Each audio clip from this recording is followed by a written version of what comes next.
The Wrestling with Emotions podcast presents movie night.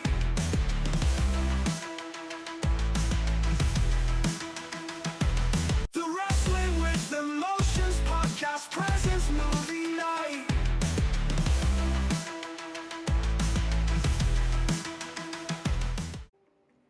Guys, welcome in. The first thing you're probably asking yourself is, this guy already gave up on wrestling?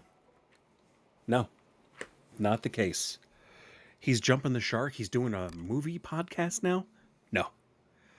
When I started in the first episode, I mentioned that this will be primarily focused on wrestling, and we are still going to talk wrestling. I'll probably put out another episode over the weekend.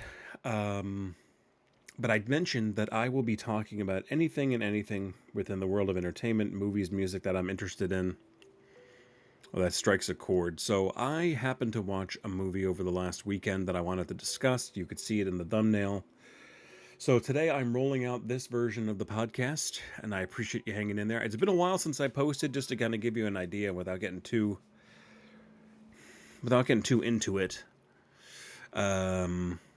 Just haven't felt like doing it, and it hasn't helped, honestly, that the WWE product that I was primarily talking about from week to week continues to decline in terms of both my interest level and quality of programming. I mean, it's a little better, I guess, but I think things will start to pick up again as we're starting to head into SummerSlam season. We're only about a month and a half away now, and then we got a lot of stuff coming up. Not this weekend, but next weekend. Just talking wrestling really quickly. We've got All In, so I'm going to do a podcast on AEW All In. I'm super excited about that stateside event. I have family coming in town. I thought I was going to miss it, but it's actually the next weekend that they're here. And you guys know that. You guys know that because we know each other. And WWE counter-programmed that weekend with a lot of shows to include some AAA stuff as well, with their partnership, or partnership is in quotes, by the way. It's a parasitic relationship. Anytime WWE helps another organization, that's pretty clear.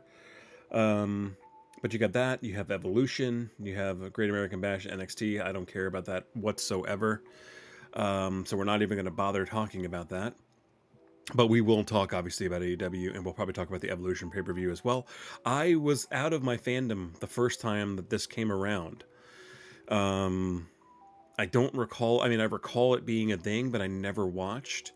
I was kind of out of WWE during the whole Ronda Rousey situation that she was there. Anyways, I digress. This is a movie-focused episode today, and talking about this for the first time, I love horror movies. I especially rekindled my love of them during the pandemic, where I'd ran through... If you don't have... And this is not a promotion, obviously. If they want to help me out, that'd be awesome. But Shudder. If you are not using the Shudder service, I forget how much it is now, but it is, for what you get, Shudder. For what you get for Shudder, Shudder.com, Shudder TV, it is incredible. I'm trying to find the pricing, but it's cheap. And then you can also get this through services too. Like, you could buy it through Amazon Prime. I think it's up to $6.99 now. But if you're not familiar with, like, Joe Bob Briggs, if you grew up like I was in high school, middle school in the 90s, late 90s, every week there would be on TNT. Why am I blanking on it now?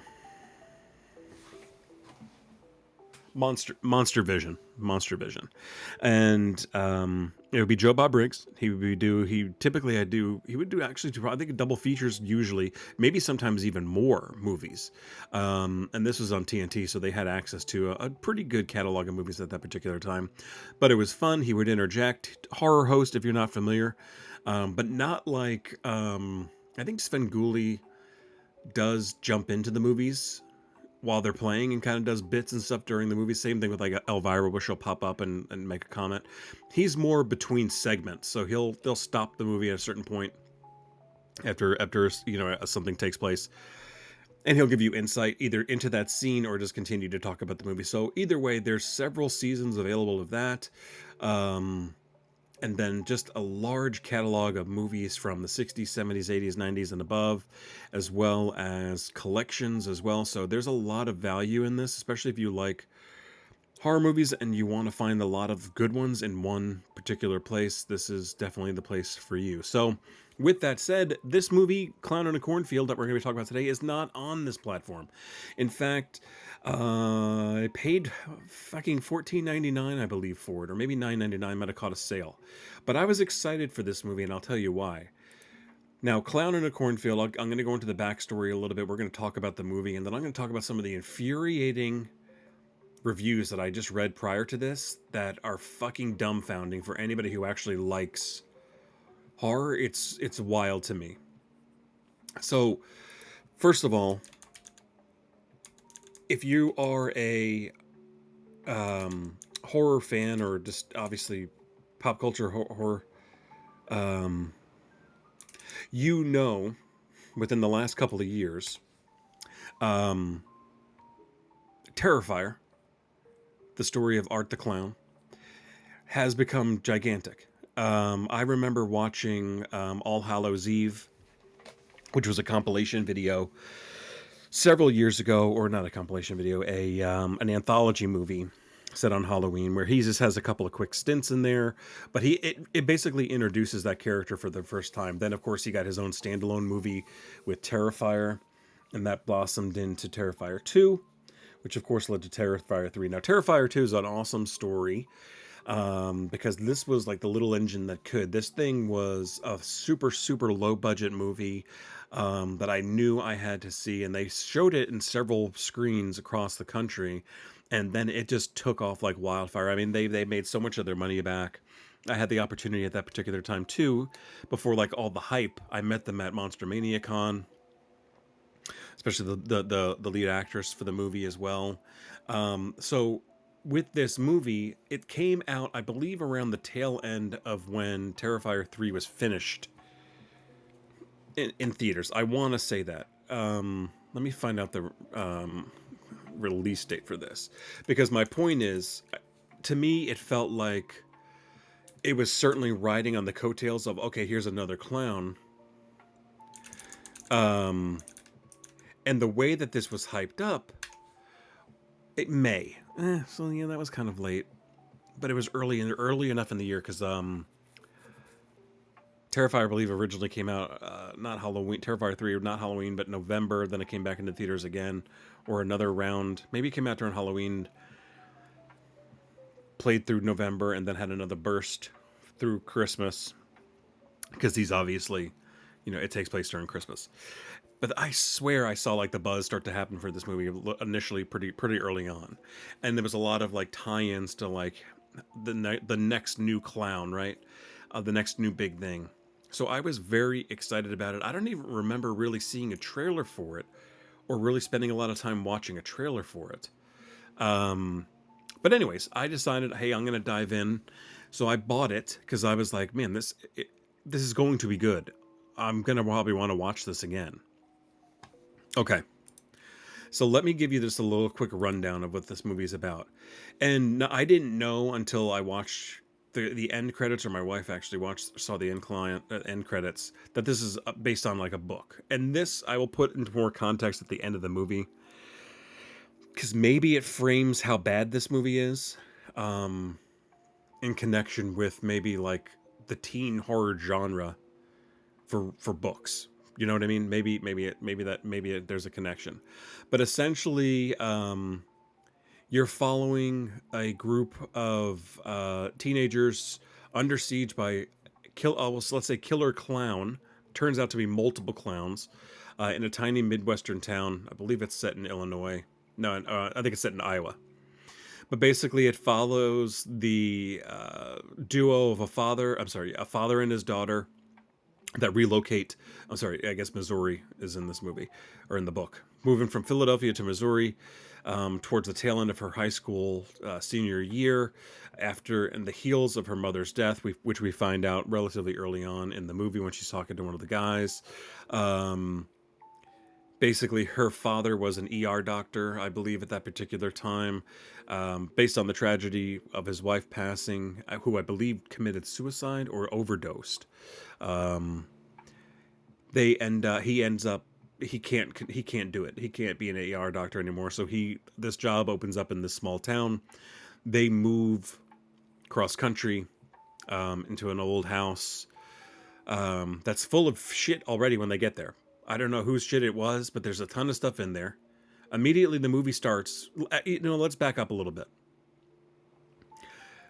And we'll get into some of the things that I can't stand. So basically, the movie starts, I want to say early 90s. It's at a party at a syrup factory in town. So basically, the clown in this movie, his name is Frendo the clown, and he's basically the mascot for what the town is synonymous for, famous for.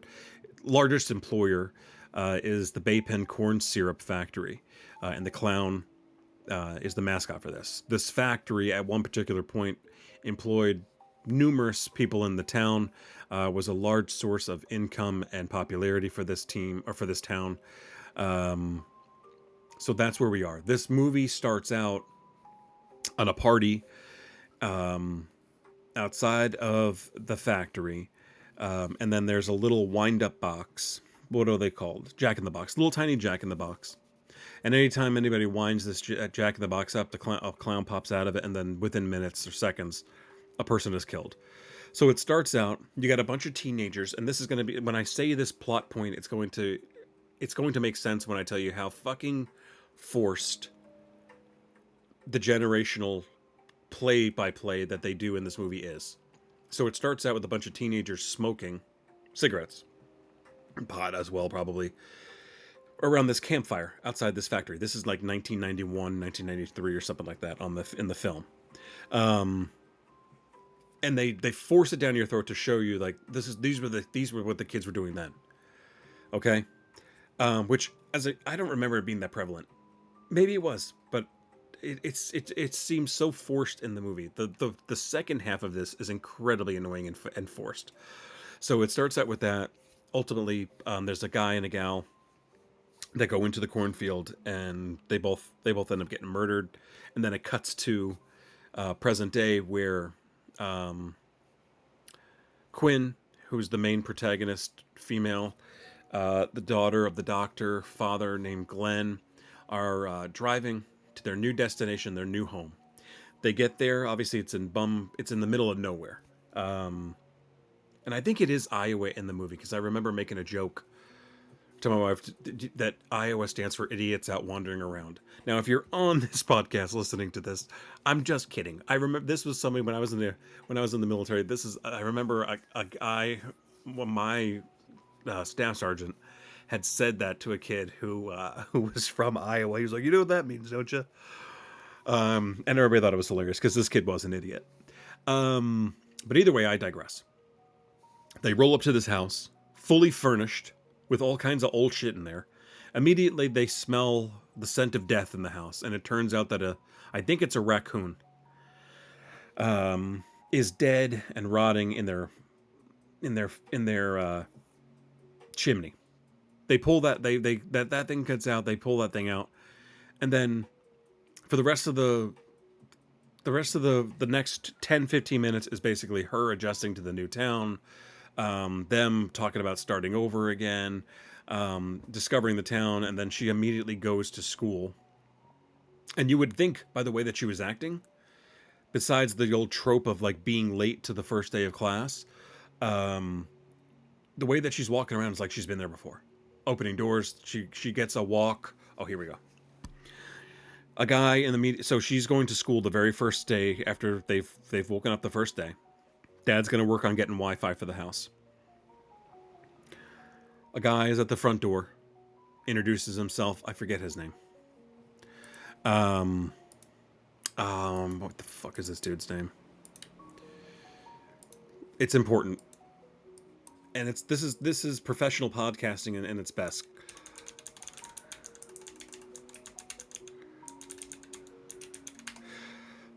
All right, this guy, I can't even fucking find it on the list. This is ridiculous. But anyways, this dude pops up at the door to help to introduce himself, and he walks Quinn to school. He's a little different. He's a little odd, soft spoken, that kind of thing, and immediately warns her like, watch out which crowd you like hang out with. Um, his name is Rust. Strike two. Rust. Okay. Watch out who you hang out with. Blah blah blah blah blah. Immediately gets thrown into this crowd because she goes into class. She's late. Teacher's a dickhead. Um, One thing leads to another. This series of this group gets detention. So of course they stay back for detention, and they're all talking and introducing each other to each other, and just talking about the town, blah blah blah blah blah. And it turns out one of the things that they do for a hobby is they make YouTube content. They make YouTube content around the killer clown Friendo. So immediately cuts to several viral videos that they've created, showing different murders and fake murders and stuff like that, killing just basically their friends and stuff like that. Long story short, we continue to move forward after school. Her and the father meet up at a local diner, the only one in town, apparently the only restaurant in town. And then Will Sasso, sheriff of the town, shows up. Like he owns the place, introduces himself to the new doctor. And then Quinn scuttles off with her new gang of friends that happen to be at the window outside the diner. And they head off for a night of mischief, right? Now, I like Will Sasso. I think he's hilarious. The best wrestling impressions in the game. Except for Macho Man. I think that belongs to Dan Soder. But immediately when I saw him in the movie, I was like, this is going to go either one of two ways. And not that he's bad, but can you think of anything great that he's been a part of? Sorry. And he's fine in this movie too. It's not that he's even bad. He's good. Sorry, I'm spilling shit all over the place. So then what happens? Basically, we find out that the factory burned down. The kids kind of were given the blame a little bit. There seems to be a budding relationship between Quinn and probably the male lead. His name is Cole. And basically, they all start hanging out. They meet up again later that night, and then they stage a killing while they're all hanging out to scare her, obviously, but also to set up their next video. So she gets in trouble because she's late. She's in the car with the boy, and then the father's obviously like, "You're never gonna see him again." I mean, the father has these weird spouts of frustration and misplaced energy and anger in different places where he shouldn't be, when most of the time he's relatively a chill, pretty easygoing character. So with that said, after this night of fun and whatever, they all hang out. They go their separate ways. Like I said, she goes home. She gets grounded, and then one of the guys sends her or uploads the video that they had just shot that night. And she's looking through the video, and in the background, you can see in the same shot with the clown that they have, the fake clown Friendo that they used to film with. In the very back, in the distance, you can see the silhouette of another Friendo. So that's where we are. So now there's something weird going on, and then as soon as that person is identified, or she brings to light, "Hey, I saw somebody in the background of the video. Who is that?" Immediately, one after one, these guys and gals on this on these friends start getting killed one by one, and the kills aren't terrible, and I say that because um, that's what these movies are about. This is a slasher genre. And that is known for not the psychological element for the most part. You're looking at like wild kills, and that's why people typically like these movies. So one after one, they're killed, and let me just get to the final kind of setting here. Um, it culminates basically in the annual parade. Again, I mentioned the factory had recently burned down, and basically anytime there's an adult in a scene, in the background, at the diner, in the school, on the street, they all look pissed. They all look unapproachable. Um, and just like they have no time or tolerance for any kids bullshit. Now, keep in mind, the kids that I'm talking about are not angels, right? Oh, and let me tie the beginning back. Any chance they got in the very beginning when these friends started hanging out, every clown, I'm sorry, these kids are clowns. Every one of these teenagers is not smoking cigarettes. They're fucking vaping. Now they're vaping. Like they went out of their way to do the dynamic and the parallel between the 90s and modern times with smoking. Are you out of your fucking mind? How stupid. Just dumb. And the writing is terrible. And I mean the lead gal, she's serviceable for sure. I think she does a really good job. I mean, it's not that this is terrible from an acting standpoint, but it just looks poorly shot. The kills, while they're interesting somewhat, you don't see anything.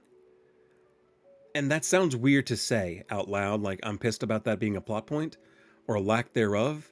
But you've got to give me something, especially when we get to the end here. It's going to piss me off even just talking about it. So it basically culminates into another party outside the factory or inside the factory or wherever they're at. And this time, at this particular point, not one.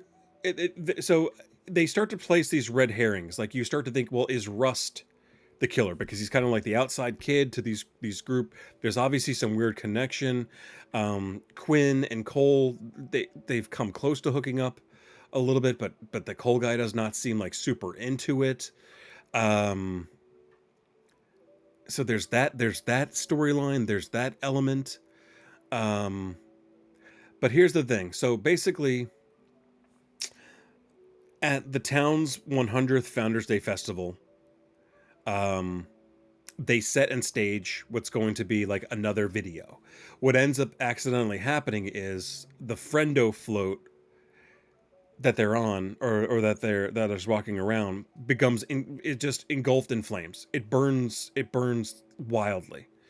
And then another kid gets killed in the garage. These guys get put in jail. They're pulled out. And then basically that night they meet up again for the big blowout party. And then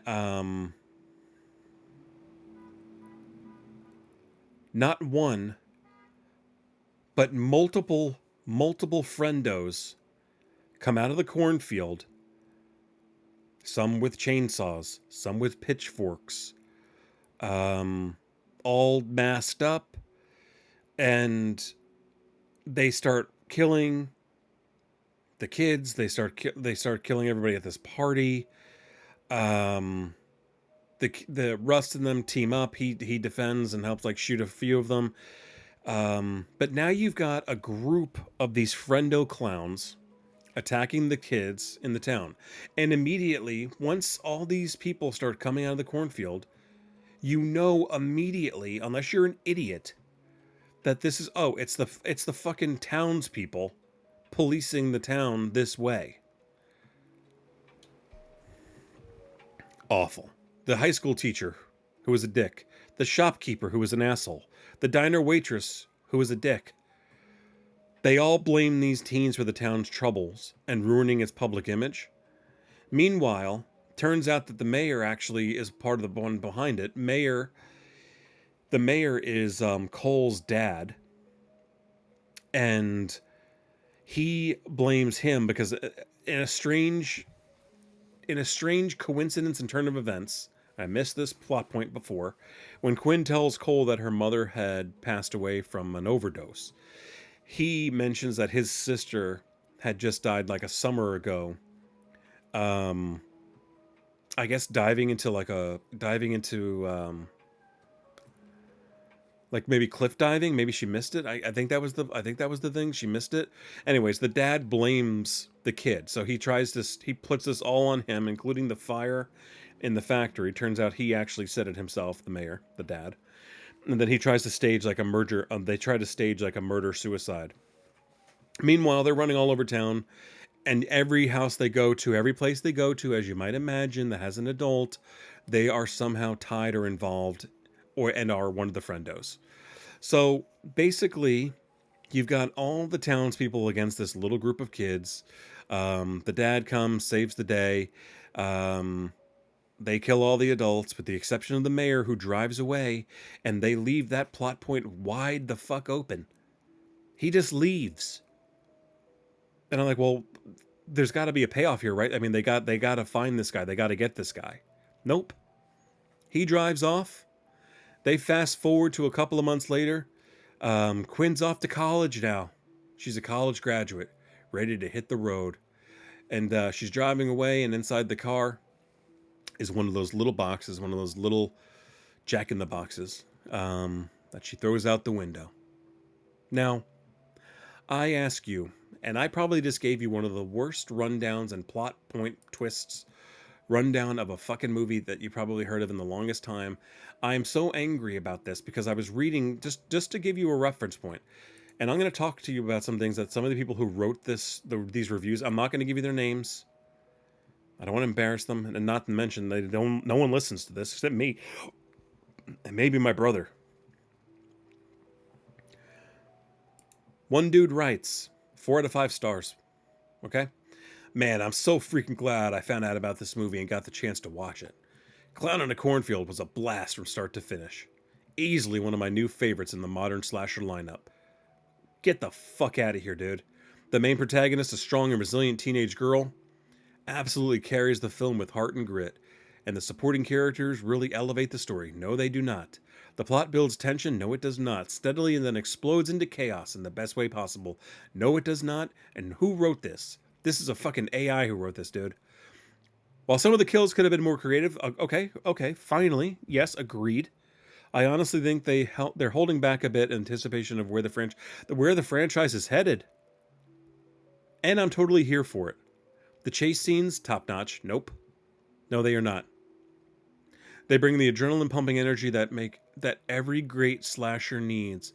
As a horror movie lover, it just feels good to see slasher films making a comeback. Clown in a Cornfield is a strong step in that direction, and I can't to see what comes next. 58 people found this helpful. No, I did not. Dude, or I think, yes. There's a lot of 4 out of 5 stars. There's a lot of 5 stars. The overall rating, this is a Google rating, by the way. I'm not even looking at Rotten Tomatoes. And I will give people credit here. 3 stars overall on a 3 out of 5 scale. And it looks more like 2.5 if you look at the color. That's 363 ratings. The majority of them are scores of 1.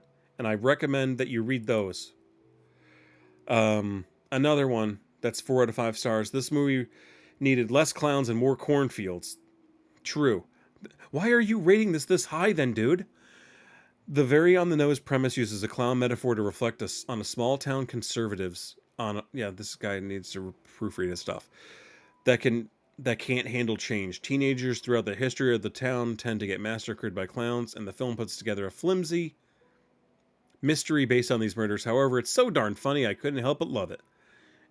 I'm never going to be able to think about teenagers and grandmas the same way again.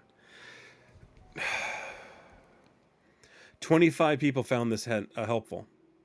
These are not helpful. Here's what's helpful. Have you guys ever seen Hot Fuzz? That's right, Hot Fuzz. The part of the Cornetto trilogy with Edgar Wright, um, Simon Pegg, and what's his name? He's hilarious. He's done a lot of good stuff too. Um, Nick Frost. Sorry, and he's done a lot of. And I mentioned Shutter at the beginning. He's in a lot of Shutter stuff. But if you haven't seen Hot Fuzz, it's a part of the trilogy that is Shaun of the Dead, Hot Fuzz, World's End, The World's End. They are not connected in terms of the characters. It's just a trilogy of movies that these guys did together, and they're all great in their own way. World's End's a little weird, and but funny. Well, maybe we'll talk about that. But Hot Fuzz, God, I can't tell you how much I love this movie. I bought the DVD set when it came out. I remember going to Blockbuster immediately when this came out on DVD, and it came out in this really cool trifold or book looking. I may even have it somewhere stored up because I wanted to make sure I kept it. But basically, it came with so many things like case files. It had so many awesome special features. But long story short, Nicholas Angel is a cop in London. He does way too good. He's way too good at his job that he makes all these other officers there look bad. The crime rate's considerably dropped, and nobody likes him because he's such a rule follower. They ship him off to some um, what the name of the town is gonna Samford. It's made up. I believe it's Samford, England, to be the new police a new police officer there or whatever they call it. Anyways,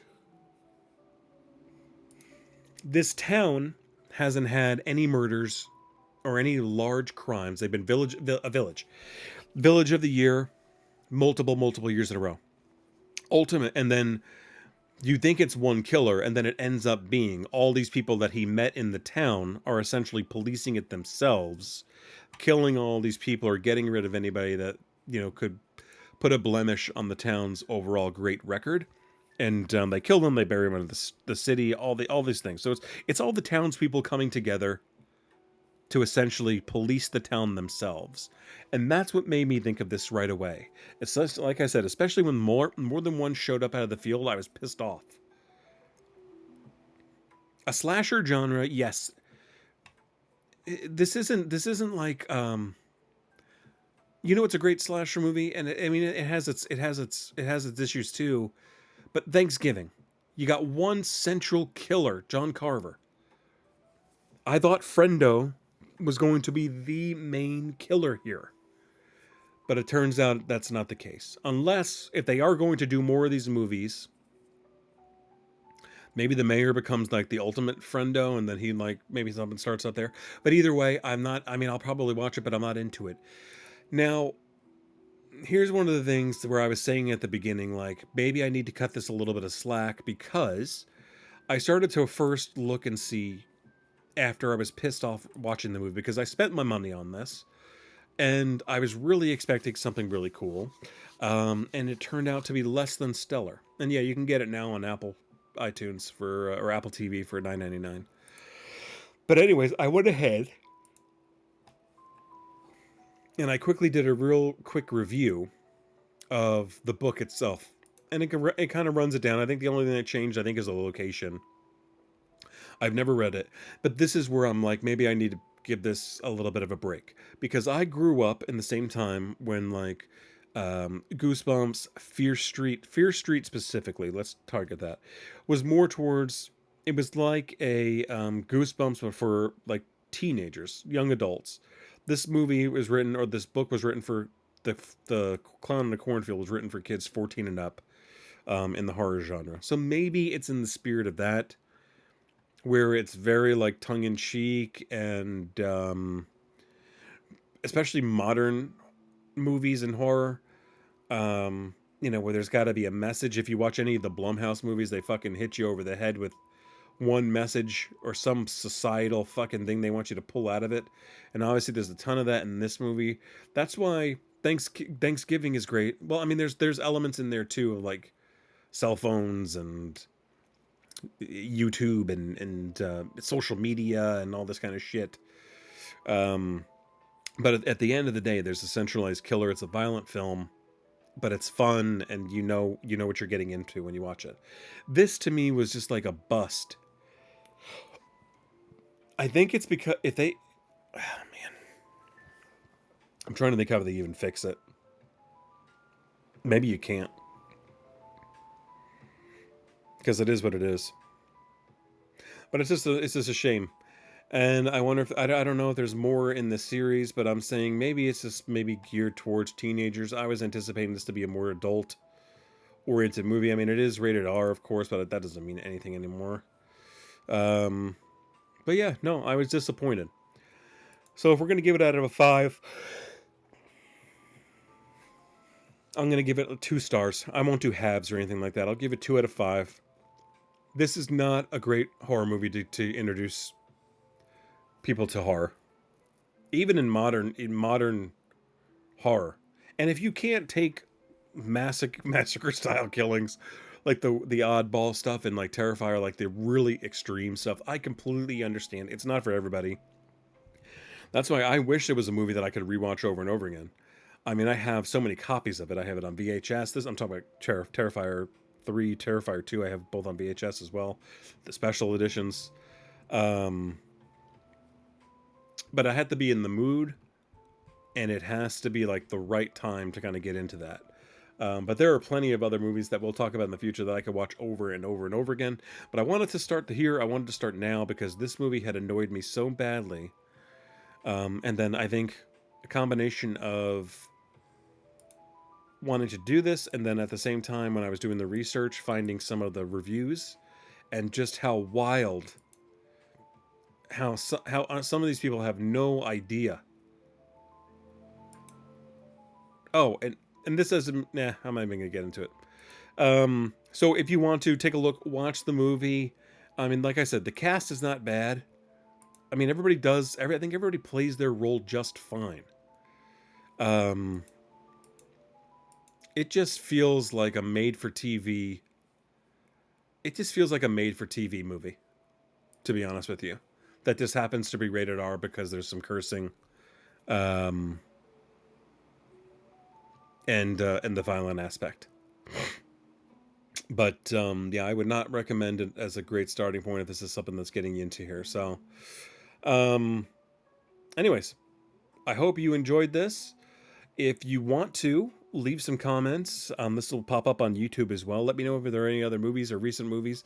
I'm open to cover anything. I'd like to stay with horror for a little while. It makes me feel good. It's like a movie to kind of zone out. And like I said, I haven't recorded anything in a little while. Just kind of bummed overall, to be honest with you. Just not feeling great. I know there's a lot of people out there doing way, way worse. But every once in a while, you just don't feel motivated to do a whole lot. So my weekends have just kind of been downers. And like I said, it doesn't help that the wrestling that's been on, with the exception of AEW, I'll continue to say that. I'll continue to fly that flag. They've rebounded when people were trying to kick dirt on them like a year ago. They have rebounded strongly. Every program is top notch. They do stuff geared towards making the fans happy. Forward moving stories that, people said they couldn't do storytelling. I mean, they're not still great at it in some aspects, but they're still moving things along, paying stuff off. And I'm excited for the next couple of weeks because I think it will reinvigorate my wrestling spirit. I'm also going in the process, and I hate to say this again, I'm in the process of kind of rearranging some of the rooms, and this time I do have to absolutely get this done very soon because I have some company coming.